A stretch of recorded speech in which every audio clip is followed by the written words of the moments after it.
लीजिए सुनिए। आचार्य चतुर्सेन शास्त्री के लिखे उपन्यास वयम रक्षा माह का भाग 116 कूट योग, मेरी यानी समीर गोस्वामी की आवाज में। उषा का उदय हो रहा था। रामकटक सज रहा था, पर राम सब सेनानियों सहित व्याकुल भाव से बैठे परामर्श में मग्न थे। विभीषण, सुग्रीव, अंगद, जाम्बवंत, नल, नील, गय, द्विपद, ऋक्ष, वृषभ सभी सेनानायक गुल्मपति राघवेंद्र को घेरे आज होने वाले काल समर के संबंध में परामर्श कर रहे थे। लंका में युद्ध के नगाड़े गड़गड़ा रहे थे। राक्षसों के जय निनाद और हर्षोल्लास सुन सुनकर वानर सैन्य के मन में शंका का भूत बैठ रहा था। राम ने कहा, मित्र रक्षेंद्र, ये तो असाध्य साधन है।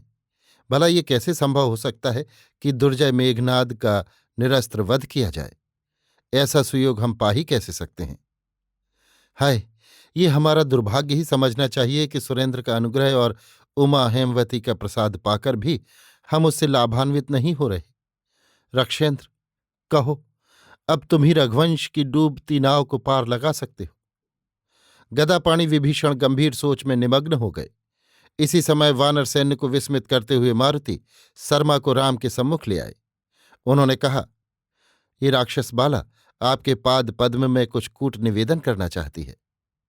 राम ने कहा, कह भद्रे, मैं तेरा क्या प्रिय कर सकता हूं? शर्मा ने प्रथम राम लक्ष्मण को, फिर विभीषण को प्रणाम करके कहा, धर्मात्मा राक्षस राज विभीषण मुझे पहचानते हैं। पहले ये साक्षी दें तो मैं कूट निवेदन करूं। विभीषण ने कहा, मैं तुझे पहचानता हूं, तू शर्मा किंकरी है। मुझे स्मरण होता है तू अशोक वन की रक्षिका राक्षसी सैन्य की अधिष्ठात्री है, और वैदेही की किंकरी भी। ये भी मैंने सुना था। भगवती से सौहार्द रखने के कारण राक्षसेंद्र की धर्षणा भी पा चुकी है। तो राघवेंद्र प्रसन्न हो और किंकरी के वचन पर विश्वास करें। क्या मैं यहां सबके समक्ष कूट निवेदन करूं? कह भद्रे, ये सब हमारे विश्वस्त सेनापति हैं। तो रथीन्द्र, मेघनाद इस क्षण एकाकी निकुंभला यज्ञागार में वैश्वानर की पूजा कर रहा है। राघवेंद्र साहस करें तो इसी क्षण उसका निरस्त्र वध कर सकते हैं।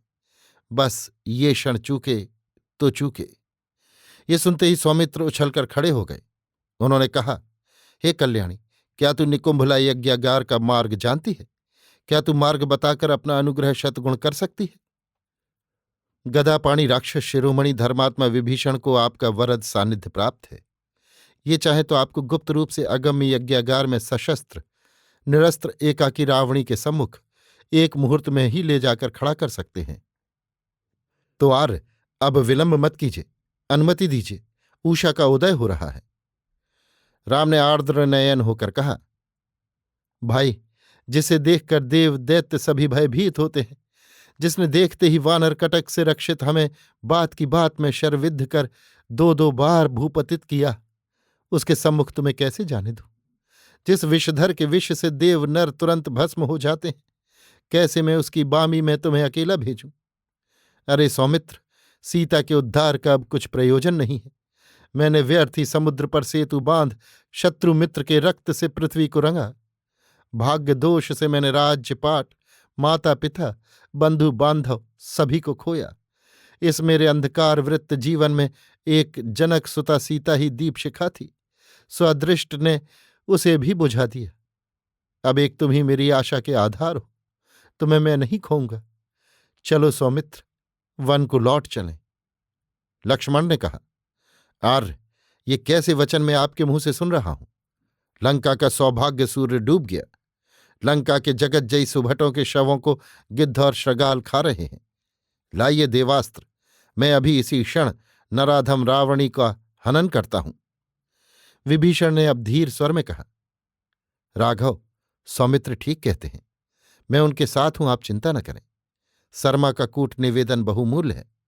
ये भगवती की शुभ चिंतिका किंकरी है, इस पर संदेह का कोई कारण नहीं है।